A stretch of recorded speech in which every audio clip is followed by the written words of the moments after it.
Do this right now. Throw a punch as fast as you can, and notice how your whole body tenses before it even moves. That tension is exactly why your punch is slow.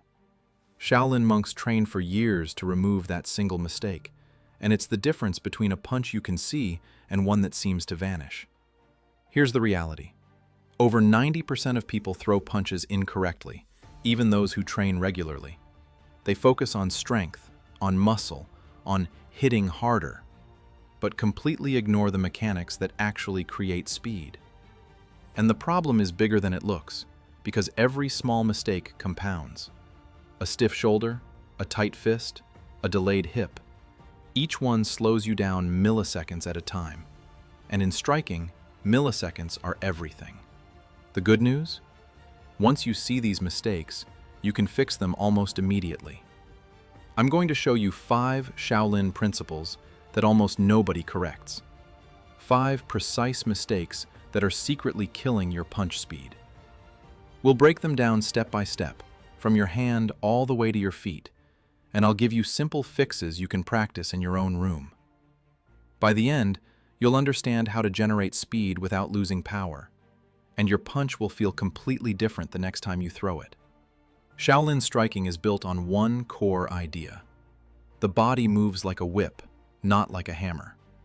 Think of a whip cracking through the air. The handle moves first, then the wave travels through the length, accelerating until the tip moves faster than the eye can follow.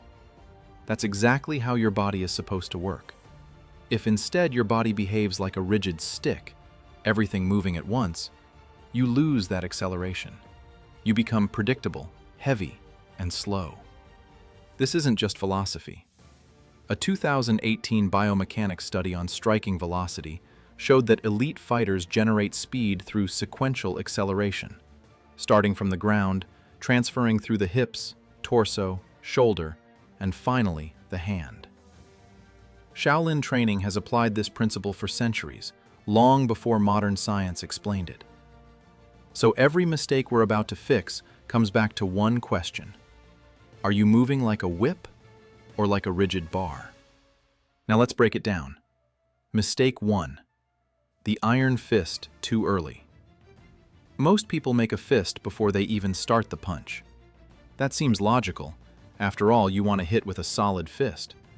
But this instantly creates tension in your forearm and bicep, slowing everything down. It's like trying to crack a whip that's frozen stiff. The Shaolin fix is counterintuitive. Keep your hand relaxed and slightly open during the movement.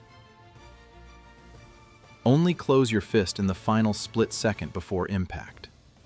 This allows your arm to stay loose and fast until the exact moment it needs to become solid. Try it once slowly. Open hand, relaxed arm, then snap the fist closed right before the end point. You'll feel the speed increase immediately. And this leads directly to the next mistake. Because even if your hand is relaxed, your body might still be giving away the punch before it starts. Mistake 2. Telegraphing your intent. In Shaolin sparring, a punch that can be seen is already too slow. And most punches are visible before they even begin. People pull their hand back. They tense their shoulders. They shift their weight dramatically. These are all signals, warnings that your opponent reads instantly. The problem is not just speed, it's predictability. The fix is brutal but simple. Eliminate all unnecessary movement before the punch. Your hand should travel directly from guard to target in a straight line. No loading, no wind-up. Imagine there's a wall right next to your arm. If you pull back or flare out, you hit that wall. The punch must move forward only. Practice this in front of a mirror. If you see any extra movement before the punch launches, reset. Zero telegraph. Instant execution. But even if your punch is invisible, it can still be slow if your body is working against itself. Mistake 3. Using only the arm. This is where most people lose both speed and power at the same time. They throw punches using just their arm, like they're reaching for something. But a Shaolin punch doesn't start in the arm, it starts in the ground. If your legs and hips aren't involved, Your arm becomes that rigid stick again. No acceleration, no whip effect. The fix: connect your lower body. When you throw your rear hand, your back foot should pivot slightly. Your hip rotates forward, and that motion transfers upward. Think of it like cracking the whip from the handle. The ground is your base. Your legs initiate the movement, your hips amplify it, and your arm delivers it. Try this slowly. Pivot your back foot as if you're twisting it into the ground. Feel your hip follow. Then, let your shoulder and arm move last. You'll notice something interesting. Your punch feels faster without using more effort. But here's where most people ruin everything again. Mistake 4. Trying too hard. The harder you try to punch fast, the slower you become. That sounds wrong, but it's exactly how the body works. When you try hard, you tense up. Your breathing stops. Your muscles contract unnecessarily. And that tension blocks the whip effect completely. Shaolin practitioners emphasize relaxed explosiveness. Maximum speed comes from minimum tension. The fix is simple. Exhale sharply as you punch. A short, controlled breath release relaxes your body at the exact moment of movement. Watch elite fighters or traditional martial artists. They look calm, almost effortless. That's not because they're not trying. It's because they're not fighting their own body. Relaxed does not mean weak. It means efficient. And once you understand that, the final piece becomes the most powerful one. Mistake 5. Forgetting the return.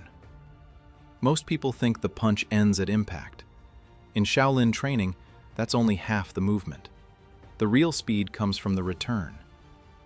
If your hand goes out fast but comes back slowly, you lose rhythm, you lose defense, and you break the whip cycle. The fix: focus on pulling your hand back faster than you push it forward. Imagine your hand touching a hot surface. You instinctively snap it back instantly. That's the feeling you want. This creates an elastic effect. The faster the return, the faster the next strike can begin. Train this deliberately. Don't just punch, snap back. Make the retraction your priority. Because when the return becomes automatic, your punch starts to blur. But there's one more thing that most people still get wrong. The biggest myth is this: speed comes from muscle. It doesn't. Not strength, but sequencing. Not tension, but timing. Shaolin training is not about building bigger arms.